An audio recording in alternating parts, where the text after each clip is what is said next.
রমাদানের ২৯তম দিন চলছে এবং আয়মান পরিবারের সাথে সেহরি খেয়ে নামাজ পড়ে ঘুমিয়েছিল। ঠিক ১ ঘন্টা পর তার জানালায় কে যেন কড়া নাড়ল। খুব ভোর সকালে জানালায় কড়া নাড়ার শব্দে স্বাভাবিকভাবে তার ঘুম ভেঙে গেল এবং আলতো করে নিজের চোখ মুখটা মুছতে মুছতে সে জানালার পাশে এসে দাঁড়ালো এবং জানালা খুলে কাউকেই সে দেখল না, কিন্তু জানালার পাশে একটা খাম পেল। অদ্ভুতভাবে কনফিউজড হয়ে যাওয়া আয়মান খামটা হাতে নিল এবং খুলে যা দেখল তা তাকে আরও অবাক করে দিল।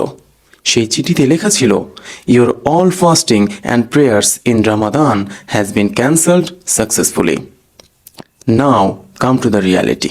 আয়মানের কাছে যে খামটা এসছে সেটা আমার এবং আপনার কাছে কখনোই আসবে না, কখনোই না, কারণ আয়মান একটি কাল্পনিক চরিত্র আর আপনি বাস্তব।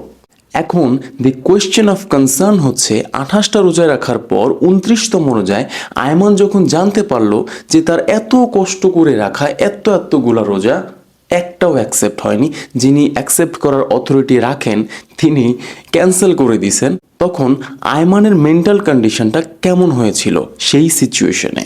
যখন সে খামটা খুলে চিঠিতে পড়ল, the all fasting and prayers has been cancelled successfully, it's very very disappointing. কিন্তু কেন?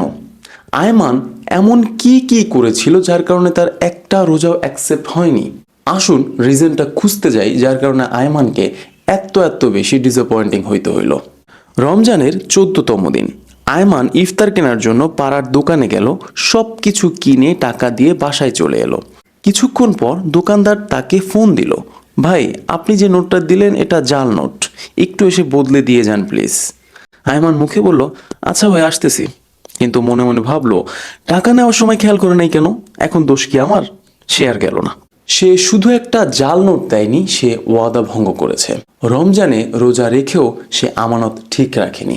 রমজানের ১৮তম রাত হঠাৎ আয়মানের ফোনে তার বন্ধু একটা মেসেজ দিল, তুই কি রাহাতের সম্পর্কে ওই কথাটা শুনেছিস? আয়মান তার বন্ধুর কথায় সম্মতি জানিয়ে বলল, হ্যাঁ শুনেছি, আমি তো আগেই জানতাম ওর চরিত্রটাই এমন। শুরু হলো গীবতের আলাপচারিতা।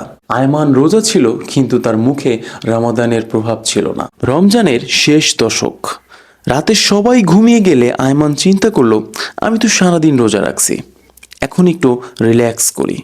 তার রিল্যাক্স মানে ছিল অশ্লীল কন্টেন্ট, অপ্রয়োজনীয় ভিডিও, চোখের গুনাহ। সে ভাবতো আল্লাহ তো জানেন আমি রোজা রাখছি। হ্যাঁ আল্লাহ জানেন, তবে তিনিই তো দেখছেন যে আয়মান রোজার সম্মান কিভাবে রাখছে। Now come to the simple calculation. Ayman একটি কাল্পনিক চরিত্র, কিন্তু তার গল্প সেটাও কি কাল্পনিক? সে গল্পটাও কি শুধুই তার? ওয়াদা ভাঙা, গীবত করা, চোখের গুনাহ, আরো অনেক অর্থহীন নিষিদ্ধ activities. Ramadan is not for না খেয়ে থাকা। রামাদান আমাদেরকে ক্ষুধা শেখাতে আসে না যে আমরা কতক্ষণ না খেয়ে থাকতে পারি। No, it's not for that. Ramadan আসে আমাদের চরিত্রকে পরিশুদ্ধ করতে, পরিমার্জিত করতে, তাকওয়া অবলম্বন করতে। যদি ২৯টা রোজা রাখার পরেও আমাদের চরিত্র পরিশুদ্ধ না হয়, তাহলে না খেয়ে থেকে নিজের কষ্ট দেওয়ার কোনো মানে হয় না।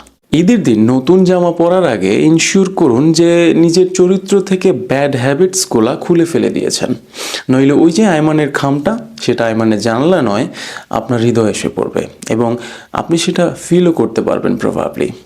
টাটা।